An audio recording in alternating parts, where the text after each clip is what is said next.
Cita-cita saya menjadi pelaut.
Yaitu kita tahu mana yang baik dan mana yang tidak baik.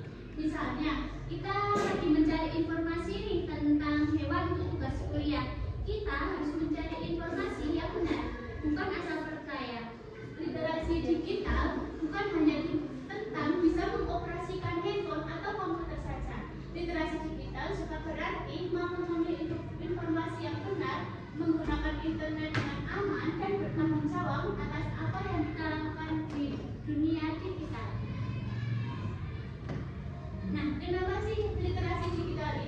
penting. Nah, literasi digital sudah menjadi bagian dari kehidupan kita sehari-hari. Kita bisa belajar melalui video pembelajaran, mencari materi pelajaran, mencari buku digital, bahkan berkomunikasi dengan teman atau guru. Namun, internet juga bisa memberi resiko jika digunakan tidak dengan hati-hati. Misalnya nih, ada berita penipuan, berita palsu, atau orang yang tidak dikenal mencoba meminta informasi kepada kita. Karena itu, kita perlu memahami cara menggunakan internet dengan baik agar mendapatkan manfaat dan terhindar dari hal-hal yang merugikan. Sekarang, coba bayangkan, kalau di dunia ini tidak ada internet, kita harus mencari buku untuk mencari jawaban yang kita cari. Nah, selanjutnya yaitu manfaat literasi digital. Kakak mau tanya nih, siapa sih yang di sini pernah belajar melalui YouTube? Kayak kita lagi bingung nih materi ini, terus kita cari di YouTube tentang materi itu. Ada? Wah, ternyata banyak ya. Siapa yang di sini pernah melihat video cara menggambar di TikTok? Terus siapa yang pernah mencari tugas jawaban tugas sekolah di Google? Baru semuanya menggunakan internet ya. Tapi kita belajar banyak tanpa harus pergi jauh. Tapi ingat, internet hanya akan bermanfaat jika digunakan dengan tujuan yang baik. Kalau digunakan terus-menerus untuk bermain tanpa batas, manfaatnya bisa berkurang. Nah, yang pertama manfaatnya yaitu membantu menambah pengetahuan. Misalnya kita lagi bingung untuk cari jawaban tentang IPA, terus kita kan mesti buka Google ya untuk mencari jawabannya. Terus yang kedua, memudahkan belajar. Misal kita lagi bingung soal matematika, kalau kelas 4 itu matematikanya apa? Materinya dasar. Misal kita bingung, pasti kita juga mencari informasinya di YouTube kan gitu. Terus yang ketiga, meningkatkan kreativitas. Untuk meningkatkan kreativitas, kita bisa menggunakan gambar digital, membuat video atau membuat PPT yang sedang lakukan ini. Terus yang keempat yaitu membantu berkomunikasi dengan keluarga, teman, guru dengan mudah. Pasti di sini juga ada grup kelas gitu kan dengan gurunya. Next. Nah, selanjutnya yaitu kita harus mencari informasi yang benar. Sebelum percaya akan suatu informasi, kita harus memeriksa dulu nih sumbernya. Tanyakan kepada diri sendiri, dari mana sih informasi itu berasal?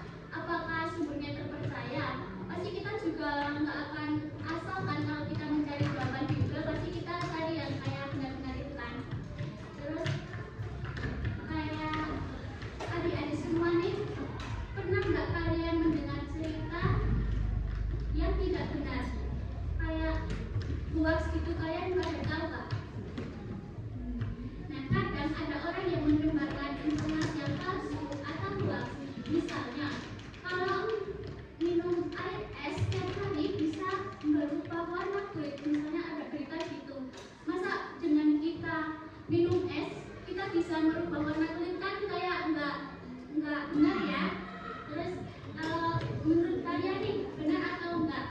Kalau ada yang chat di grup bilang besok sekolahnya libur, kalian langsung percaya apa enggak? Enggak kan, pasti kita mencari tahu, apa kita tanya ke guru gitu kan, kasihan. Nah, sekarang kita masuk ke data pribadi. Kakak mau tanya nih, dari kalian sendiri, ada nggak sih yang tahu apa itu data pribadi? Ada yang tahu nggak data pribadi apa?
yang baik dan tidak menyakiti perasaan orang lain.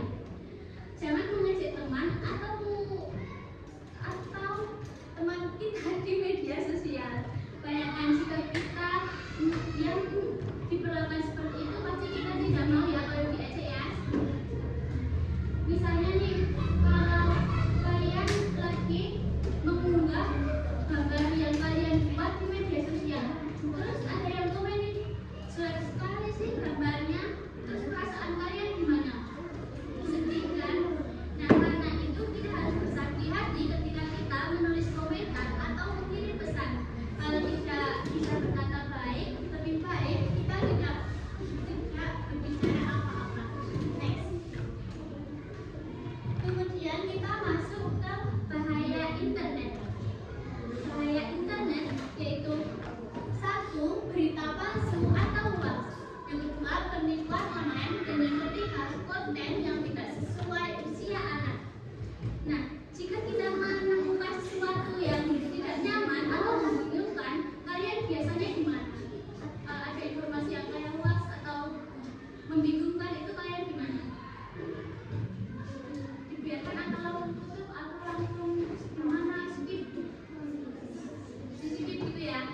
Nah, itu benar sekali. Kita harus menemukan, kita harus segera menutup laman tersebut dan kita melaporkan kepada orang tua, guru atau orang dewasa yang kita percaya. Kemudian yaitu tips menjadi anak cerdas digital. Yang pertama yaitu gunakan internet untuk hal-hal yang bermanfaat. Yang kedua, batasi waktu bermain, gawai, atau handphone. Yang ketiga, selalu berpikir sebelum mengunggah atau membagikan sesuatu. Yang keempat, menghormati orang lain saat berkomunikasi. Dan yang kelima, meminta bantuan orang tua atau guru jika mengalami masalah di internet. Kakak juga punya 6 langkah mudah yang bisa diingat.